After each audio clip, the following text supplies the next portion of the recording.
ಮಹಾಶಿವರಾತ್ರಿ ನಿಮಿತ್ತ ಜೈನಾಪುರದ ಶ್ರೀ ವೀರಭದ್ರೇಶ್ವರ ಜಾತ್ರೆ ಹಾಗೂ ಗುಗಳೋತ್ಸವ ಅದ್ದೂರಿಯಾಗಿ ಜರುಗಿತು. ಚಿಕ್ಕೋಡಿಯ ಚರಮೂರ್ತಿ ಮಠದ ಶ್ರೀ ಸಂಪಾದನಾ ಮಹಾಸ್ವಾಮೀಜಿಗಳ ದಿವ್ಯ ಸಾನ್ನಿಧ್ಯದಲ್ಲಿ ಬೆಳಗ್ಗೆ ವೀರಭದ್ರೇಶ್ವರ ದೇವರಿಗೆ ಅಭಿಷೇಕ, ಹೋಮ ಹಾಗೂ ಅನ್ಯ ಧಾರ್ಮಿಕ ವಿಧಿಗಳು ಜರುಗಿದವು. ನಂತರ ಜೈನಾಪುರ ಗ್ರಾಮದ ಗುರುಮಠದಿಂದ ಜೈನಾಪುರ ಕ್ರಾಸಿನ ವೀರಭದ್ರೇಶ್ವರ ದೇವಸ್ಥಾನದವರೆಗೆ ಗುಗಳೋತ್ಸವ ಮೆರವಣಿಗೆ ವಾದ್ಯ ಮೇಳದೊಂದಿಗೆ ಅದ್ದೂರಿಯಾಗಿ ನಡೆಯಿತು. ಗುಗಳೋತ್ಸವದಲ್ಲಿ 50 ಜೋಡಿಗಳು ಭಾಗವಹಿಸಿದ್ರು.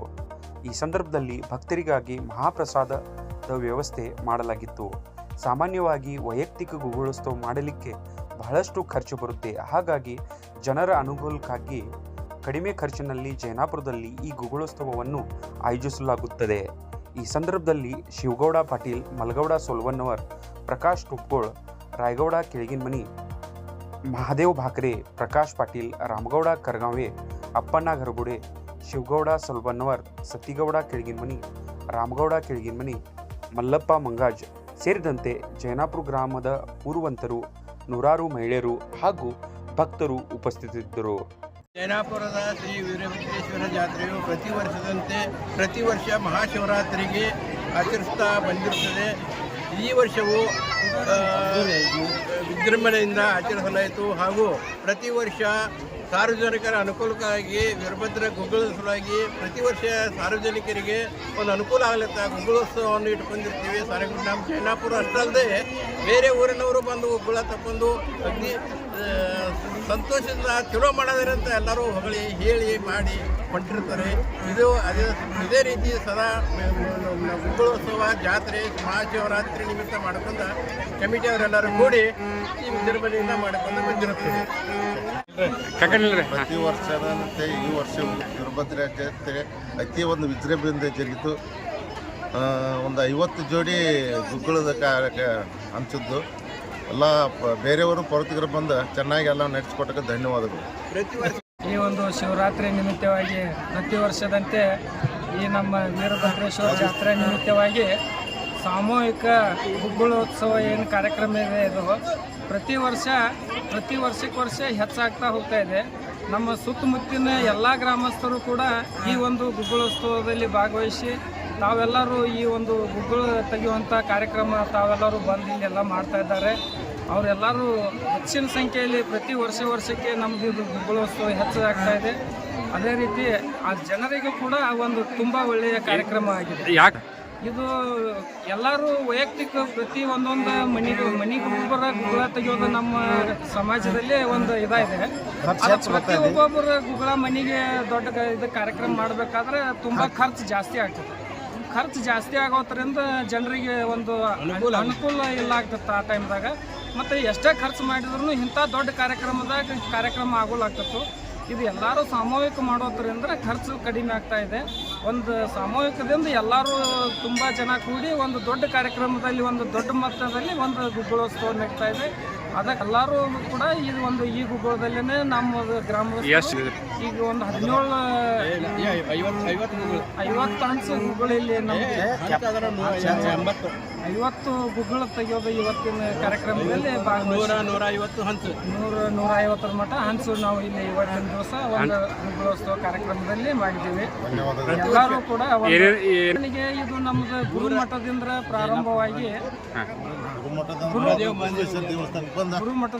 ಪ್ರಾರಂಭವಾಗಿ ನಮ್ಮ ಗ್ರಾಮದಲ್ಲಿ ಉತ್ಸವ ಮಾಡೋಕ್ಕಂತ ಬಸವೇಶ್ವರ ದೇವಸ್ಥಾನದಿಂದ ಈ ಒಂದು ಜೈನಾಪುರ ಗೇಟದವರೆಗೆ ಈ ದೇವಸ್ಥಾನದವರೆಗೆ ಉತ್ಸವ ಮುಖಾಂತರ ಒಂದು ದೊಡ್ಡ ಪ್ರಮಾಣ ಒಂದು ವಾದ್ಯ ಮೇಳದೊಂದಿಗೆ ಈ ಒಂದು ಗುಗ್ಗಳೋತ್ಸವ ಕಾರ್ಯಕ್ರಮ ಇಲ್ಲಿಗೆ ಬಂದು ಸಮಾಪತಿ ಮಾಡಿದ್ದೇವೆ. ಎಲ್ಲರಿಗೂ ಧನ್ಯವಾದ.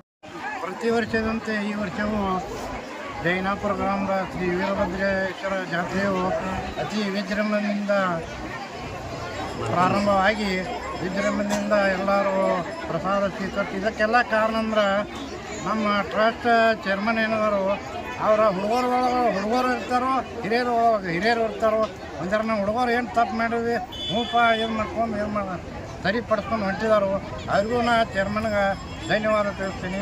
ಮತ್ತು ಪ್ರತಿ ಬೇರೆ ಊರ ಹುಡುಗಕ್ಕೆ ಬಂದವರು ಅವ್ರಿಗೂ ನಮ್ಮ ಕಮಿಟಿ ವತಿಯಿಂದ ಧನ್ಯವಾದನ ತಿಳಿಸಿ ಎಲ್ಲರೂ ಪ್ರಸಾದ ತೆಗೆದುಕೊಂಡು ಹೋಗ್ಬೇಕಂತ 85ರಿಂದ ಇಲ್ಲಿ ದೇವಸ್ಥಾನ ಸ್ಥಾಪನೆ ಆಗಿದೆ. ಅಲ್ಲಿಂದ ಇಲ್ಲಿವರೆಗೆ ಈಗಾಗಲೇ ನಮ್ಮ ಕಮಿಟಿ ಅಧ್ಯಕ್ಷ ಹೇಳಿದ ಪ್ರಕಾರ ಪ್ರತಿ ವರ್ಷ ಶಿವರಾತ್ರಿಗಿಂತ ಮುಂಚೆ ಒಂದು ದಿವಸ ಎಲ್ಲ ಇಲ್ಲಿ ಊರು ಜನರು ಪರೂರಿಂದ ಬಂದು ಗುಗ್ಗಳ ತಗೋತಾರೋ. ಇಲ್ಲಿ ಜನ ಎಡ್ರಕ್ಕೆ ಹೋಗಿ ಗುಗ್ಗಳ ತಗೋಬೇಕಾಗಿತ್ತು, ಆದರೆ ಇಲ್ಲಿ ಒಂದು ಅನುಕೂಲ ಮಾಡಿದ ಪ್ರಕಾರ ಭಾಳ ಒಳ್ಳೆಯದಾಗಿದೆ. ಈ ವರ್ಷ ಸಹಿತ ನಮ್ಮ ಚುಂಚನಿ ಚಿಕ್ಕೋಡಿ ಸಂಪಾದನಾ ಪೂಜೆ ಗುರುಗಳು ಬಂದ ಇಲ್ಲೆಲ್ಲ ಆಶೀರ್ವಾದ ಮಾಡಿ ಹೋಗಿದ್ದಾರೆ. ಭಾಳ ಒಂದು ರೋಡ್ ಮ್ಯಾಗೇನೈತಿ, ಪ್ರತಿ ವರ್ಷ ವಿಜೃಂಭಣೆಯಿಂದ ಜಾತ್ರೆ ಮಾಡ್ತೀವಿ. ಅದೇ ರೀತಿಯಿಂದ ಎಲ್ಲ ಸುತ್ತಮುತ್ತ ಹಳ್ಳಿ ಮಂದಿಗೆ ಇಲ್ಲಿ ಮಂದಿಗೆ ಒಳ್ಳೆ ರೀತಿಯಿಂದ ಎಲ್ಲ ಕಮಿಟಿ ವತಿಯಿಂದ ಪ್ರಸಾದ ವ್ಯವಸ್ಥೆ ಮಾಡಿದೆವು. ಪ್ರತಿ ವರ್ಷ ಒಳ್ಳೆಯ ರೀತಿಯಿಂದ ಜಾತ್ರೆ ಇರ್ತೈತಿ. ಇದೆಲ್ಲ ನಮ್ಮ ಭಕ್ತಾದಿಗಳಿಗೆ ಕಮಿಟಿಯವರಿಗೆ ಸ್ವಂತ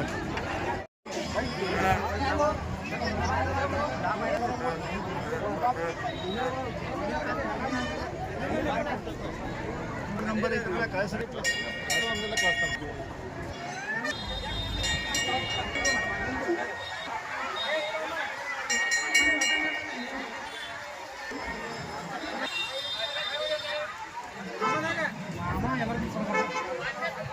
ಸಾವುಕಾರ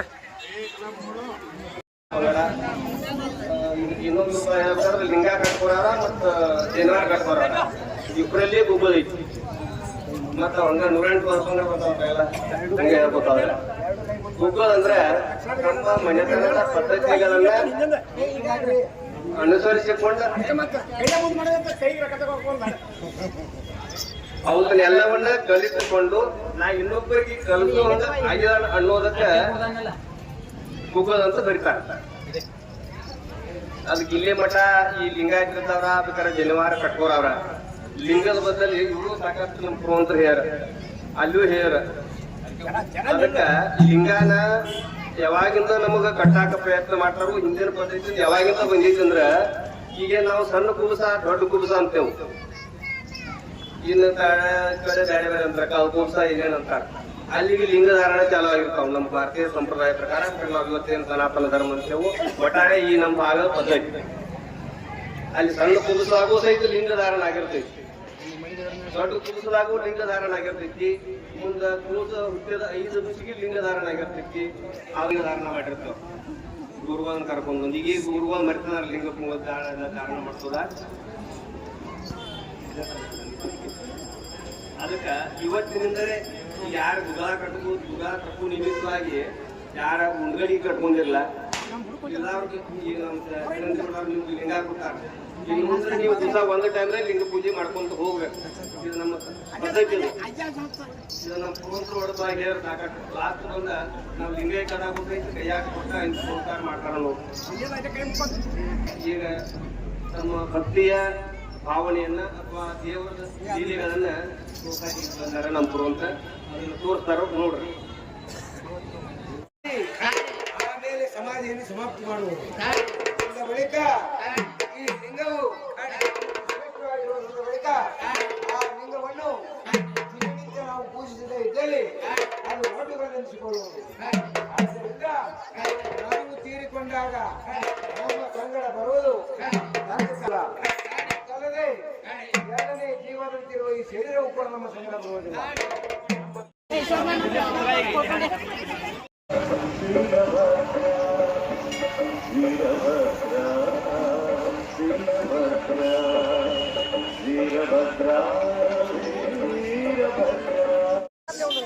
ನಾವೊಂದು 8 ಮಂದಿ ಇದೇವ್ರಿ. 8 ಮಂದಿ ಸ್ಪೆಷಲ್ ಮಾಡಿಕ್ರಿ. ಹಾ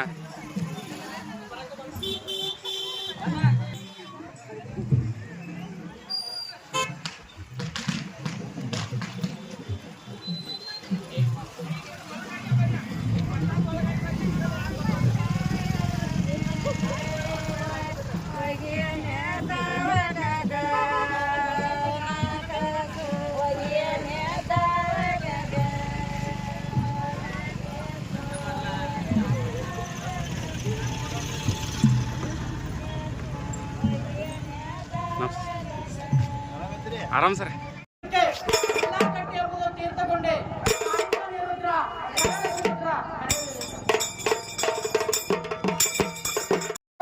ಹಾವಿನ ಗಂಧ ಉದವು ದಿಕ್ಕಿನ ಗಂಧ ಪ್ರಭಾವಿಯ ಗಂಧ ಗಂಧ ಹತ್ತ ಗುಂಪಿಗೆ ನಿತ್ತ ಆಡುವ ದೇವತೆಯ ಗಂಧ ಮುರಳ ಮಾಯಿಯ ಗಂಧ ಹಿರಿಯ ಗಂಧ ಯಥಾರ್ಥಿಯ ಗಂಧ ಗಂಧ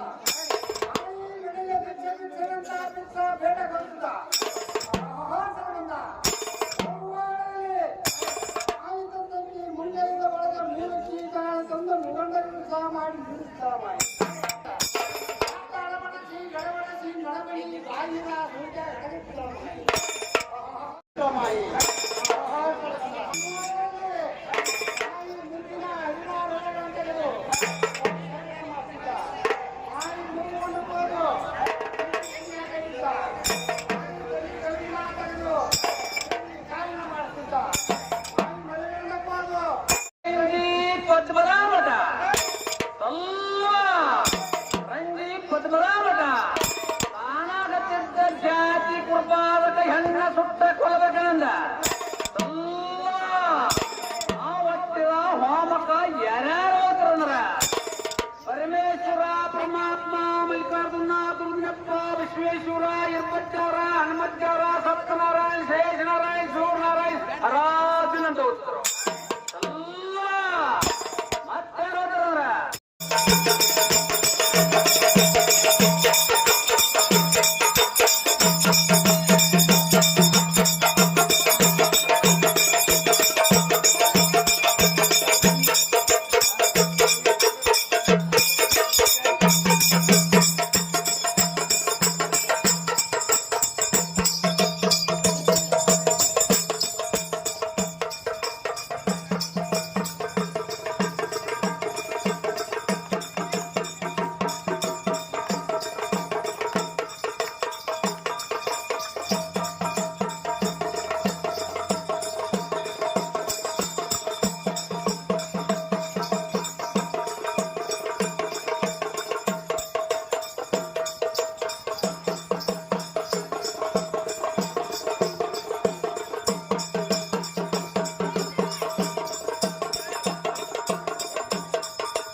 ಜೈನಾಪುರದ ಸಮಸ್ತ ವೀರಭದ್ರನ ಭಕ್ತಾದಿಗಳಲ್ಲಿ ಈಗ ಮಠ ಪುರುವಂತ ವಡಪುರವನ್ನು ರೀತಿಯಾಗಿರು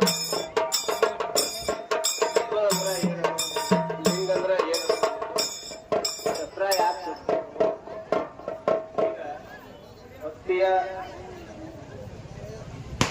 ರೂಪವನ್ನ ನಿಮಗೆ ತೋರ್ಸಾಕತ್ತಾರೋ ಆದ್ರ ಇಲ್ಲಿ ಮಠ ಯಾರು ಏನೇನು ತಿಳ್ಕೊಂಡ್ರು ಅನ್ನೋದು ನಮ್ಗ ಗೊತ್ತಾಗ್ಲಿಲ್ಲ. ಯಾಕಂದ್ರೆ ಈ ಕಡೆ ಇವ್ರು ಒತ್ತಾಟ ಬರ್ದವರು ಅವ್ರ ಆ ಕಡೆ ಮಾತಾಡಕತ್ತಿದ್ರು. ಅದಕ್ಕ ಗೂಗಲ್ ಅಂದ್ರೆ ಯಾರಿಗಾರು ಗೊತ್ತಿದ್ರೆ ಹೇಳಿ, ಇಲ್ಲ ನಾವು ಹೇಳ್ತೇವಲ್ಲ ಅದೇನು ತೊಂದರೆ ಇಲ್ಲ. ಈ ನಮ್ಮ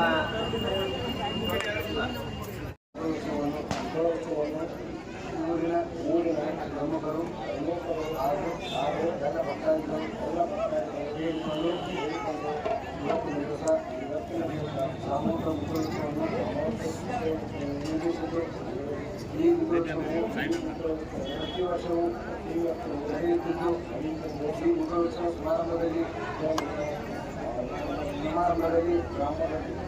ಈ ಅನ್ನಪೂರ್ಣೇಶ್ವರಿ ಪೂಜೆಯನ್ನು ಮಾಡುತ್ತಿದ್ದು, ಈ ಅನ್ನಪೂರ್ಣೇಶ್ವರಿಯು ನಮ್ಮ ಗ್ರಾಮದ ಎಲ್ಲ ಭಕ್ತಾದಿಗಳಿಗೆ ಸುಖ ಸಮೃದ್ಧಿ ಆಯುಷ್ಯ ಆರೋಗ್ಯ ಭೋಗ ಭಾಗ್ಯಗಳನ್ನು ಕೊಟ್ಟು ಕಾಪಾಡಲಿ ಮತ್ತು ಇವತ್ತಿನಿಂದ ನಮ್ಮ ಜೈನಾಪುರ ಗ್ರಾಮದ ಎಲ್ಲ ಭಕ್ತರ ಮನೆಯಲ್ಲಿ ಅನ್ನಪೂರ್ಣೇಶ್ವರಿಯು ಸದಾ ನೆಲೆಸಬೇಕೆಂದು ಕೇಳಿಕೊಂಡು ನಾವು ಏನಾದರೂ ತಪ್ಪು ತಡೆಯನ್ನು ಮಾಡಿದರೂ ಕೂಡ ಅದಕ್ಕೆ ಮನಸ್ಸನ್ನು ಪಡೆದೇ ಅನ್ನಪಟ್ಟು ಕಾಪಾಡಬೇಕೆಂದು ಅನ್ನಪೂರ್ಣೇಶ್ವರಿಯ ಪಾದಸಾಕ್ಷಿಯಾಗಿ ಗುರು ಹಿರಿಯರ ಪಾದಸಾಕ್ಷಿಯಾಗಿ ಇವತ್ತು ಈ ಅನ್ನಪೂರ್ಣೇಶ್ವರಿಗೆ ನಾನು ನಮ್ಮ ಗ್ರಾಮದ ಎಲ್ಲ ಭಕ್ತಾದಿಗಳ ಪರವಾಗಿ ನಮಿಸುತ್ತಾ ಬೇಡಿಕೊಳ್ಳುತ್ತಿದ್ದೇವೆ.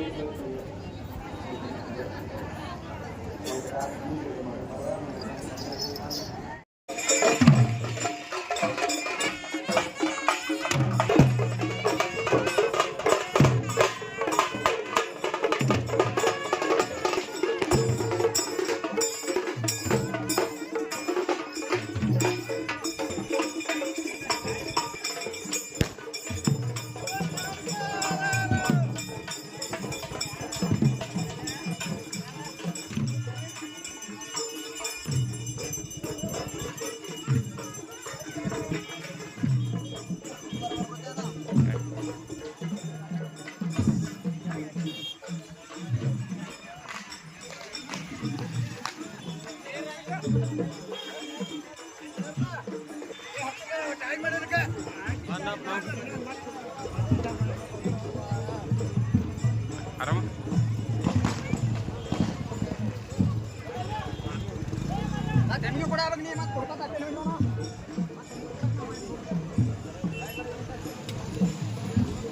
ಬರ್ರಿ ಮುಂದೆ ಬರ್ರಿ ಅಣ್ಣ ಮುಂದೆ ಹಾಕಿರಲ್ಲ ಸರ್ ನಮಸ್ತೆ ಈಗ ಜಸ್ಟ್ ಬಂದ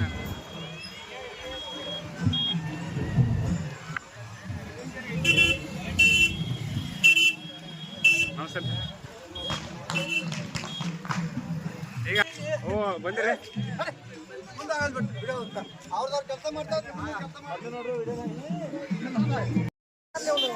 ನಾವೊಂದು 8 ಮಂದಿ ಇದೇವ್ರಿ 8 ಮಂದಿ ಸ್ಪೆಷಲ್ ಮಾಡಿಕ್ರಿ ಹಾಂ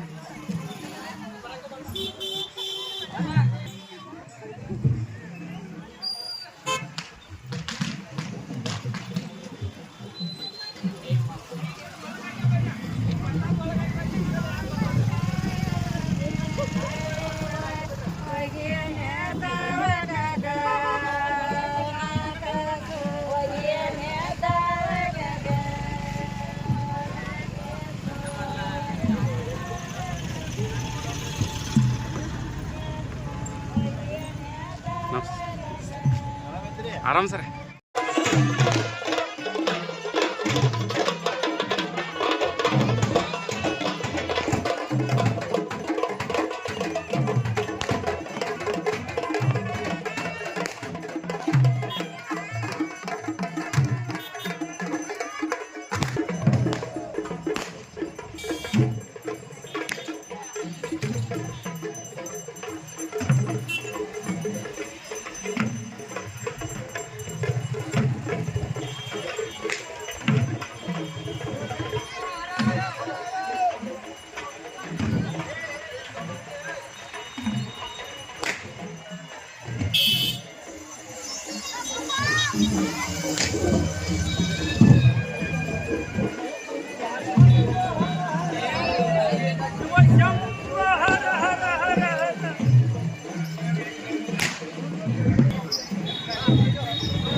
ಈಗ ಮಾಡಿದನ್ರಿ ಸರ್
ಹೋಗೋಣ್ರಲ್ಲ ಊಟ ಮಾಡೋಣ್ರಿ ಪ್ರಸಾದ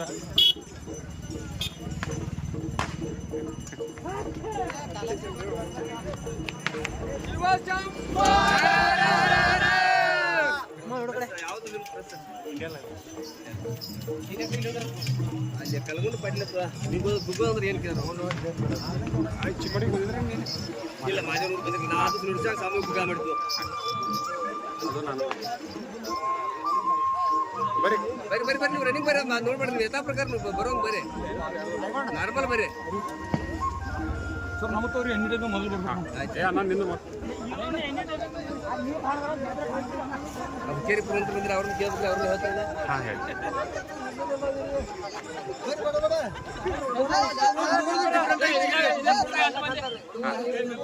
ಸಾಹೇಬ್ರ ನ್ಯೂಸ್ ಹೈಲೈಟ್ ಫುಲ್ ಇದ ಮಾಡಿ ಮತ್ತೆ ಈ ಜನರೇಷನ್ ಮತ್ತೆ ಮುಂದಿನ ಹಾಂ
ಇಲ್ಲಿ ಬೆಳಗ್ರಿ ಮತ್ತೆ ಹೋಗ್ರಿ.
ಏ ಅಣ್ಣ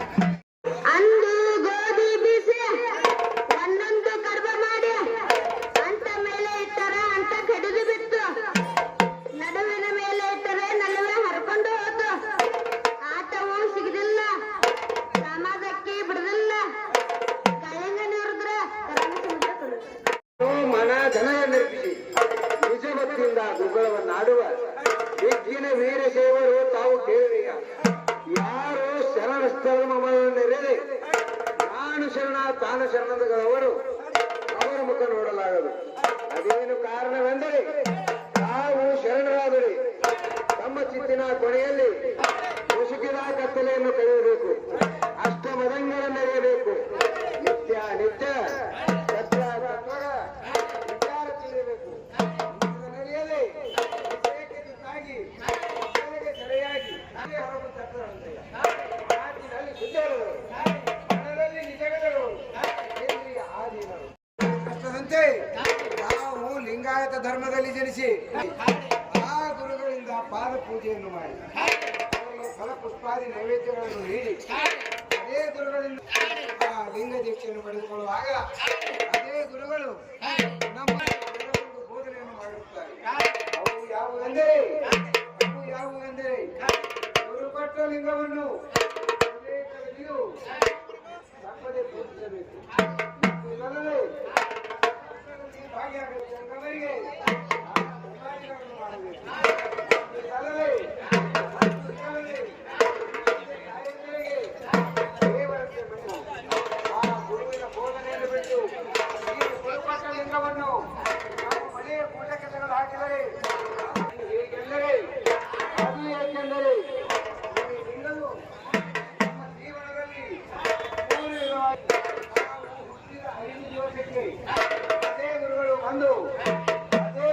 ಬಂದು ಆ ಲಿಂಗವನ್ನು ಕಟ್ಟಿ ಲಿಂಗವನ್ನು ನಾವು ಯೌವನಾವಸ್ಥೆಗೆ ಬಂದಾಗ ಆ ಗುರುಗಳನ್ನು ಮನೆಗೆ ಕರೆಸಿ ಆ ಗುರುಗಳಿಂದ ದೀಕ್ಷೆ ಎಂದು ಪಡೆದುಕೊಟ್ಟಾಗ ಅದೇ ಲಿಂಗವು ದೀಕ್ಷೆ ಲಿಂಗವಾಗುವುದು. ನಾವು ತೀರಿಕೊಂಡಾಗ ನಮ್ಮನ್ನು ಸಮಾಧಿಯಲ್ಲಿ ಒಯ್ದು ಪದ್ಮಾಸನವನ್ನು ಹಾಕಿ ಎಡಗೈಯನ್ನು ಮೇಲಕ್ಕೆ ತೆಗೆದು ಆ ಸತ್ತರಿ ಲಿಂಗವಿದ್ದರೆ ಸರಿ ಅದೇ ಗುರುಗಳು ಅದು ಮಣ್ಣಿನ ಕಲ್ಲಿನ ಲಿಂಗವನ್ನು ಮಾಡಿ ಆ ಸತ್ತ ವ್ಯಕ್ತಿಯ ಕೈಯಲ್ಲಿ ಇಟ್ಟು ಆ ಗುರುಗಳು ಏನು ಹೇಳ್ತಾರೆ ಅಂದ್ರೆ ಪರಮಾತ್ಮ ಆಮೇಲೆ ಸಮಾಧಿಯನ್ನು ಸಮಾಪ್ತಿ ಮಾಡುವುದು. ಬಳಿಕ ಈ ಲಿಂಗವು ಶ್ರೇಷ್ಠವಾಗಿರುವುದರ ಬಳಿಕ ಆ ಲಿಂಗವನ್ನು ದಿನನಿತ್ಯ ನಾವು ಪೂಜಿಸದೇ ಇದ್ದಲ್ಲಿ ಅದು ಒಟ್ಟುಗಳೆನಿಸಿಕೊಳ್ಳುವುದು. ಆದ್ದರಿಂದ ನಾವು ತೀರಿಕೊಂಡಾಗ ನಮ್ಮ ಸಂಗಡ ಬರುವುದು ಅಲ್ಲದೆ ಎರಡನೇ ಜೀವನಂತಿರುವ ಈ ಶರೀರವು ಕೂಡ ನಮ್ಮ ಸಂಗಡ ಬರುವುದಿಲ್ಲ. ಕೊಟ್ಟ ಲಿಂಗ ಮಾತ್ರ ನಮ್ಮ ಸಂಗಡ ಬರುವುದು. ಕೇಳಿಕೊಳ್ಳುವುದಂದ್ರೆ ಪ್ರತಿಯೊಬ್ಬರು ಕೂಡ ತಪ್ಪದೆ ಪೂಜಿಸಿದ್ದೆ ಆದರೆ ನಾವು ಲಿಂಗಾಯತ ಧರ್ಮದಲ್ಲಿ ಇರಿಸಿದ್ದಕ್ಕೆ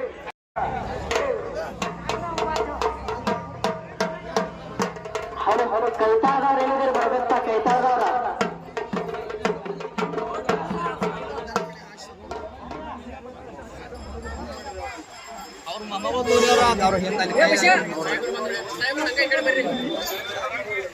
ಬರ್ಬೇಕ್ರಿ ಅವರ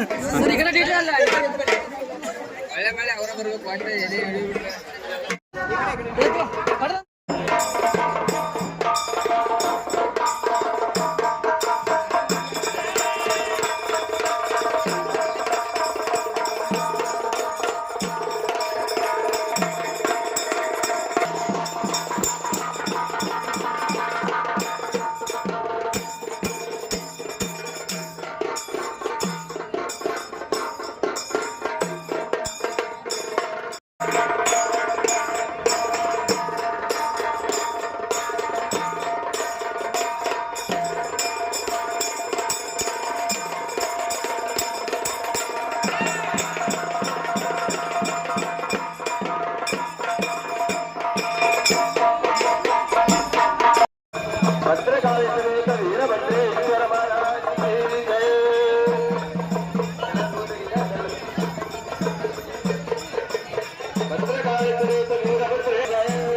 ಸ್ವಾಮಿಗಳು ಕೂತಾರ.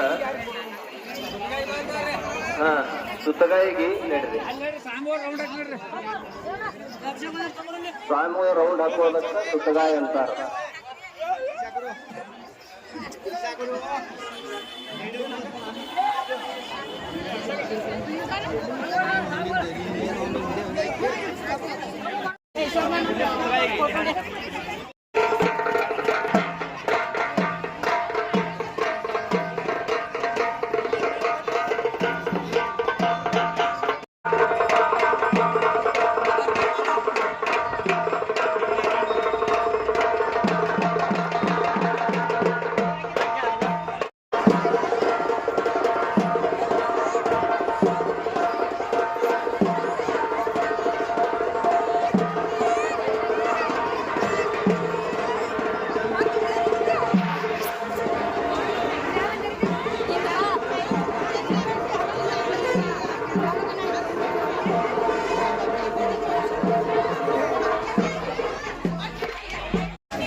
ಒಂದು ಸವಿನಯ ಪ್ರಾರ್ಥನೆ.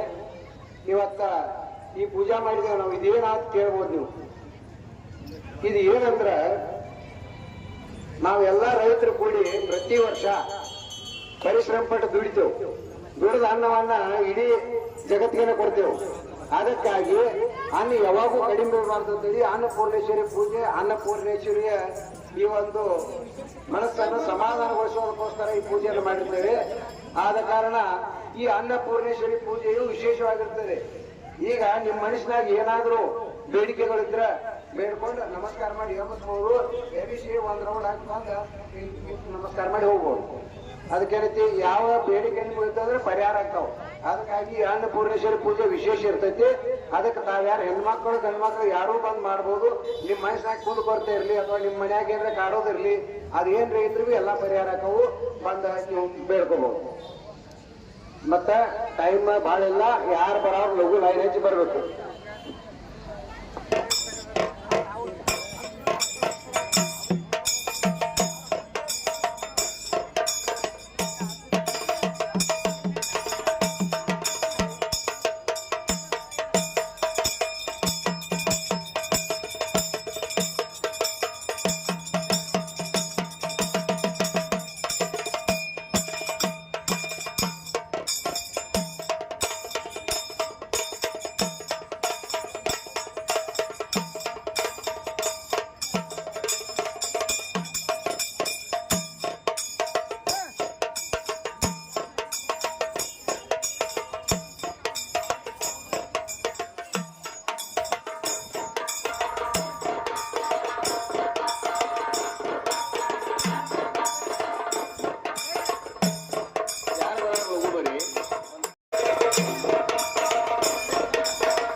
ನಾನು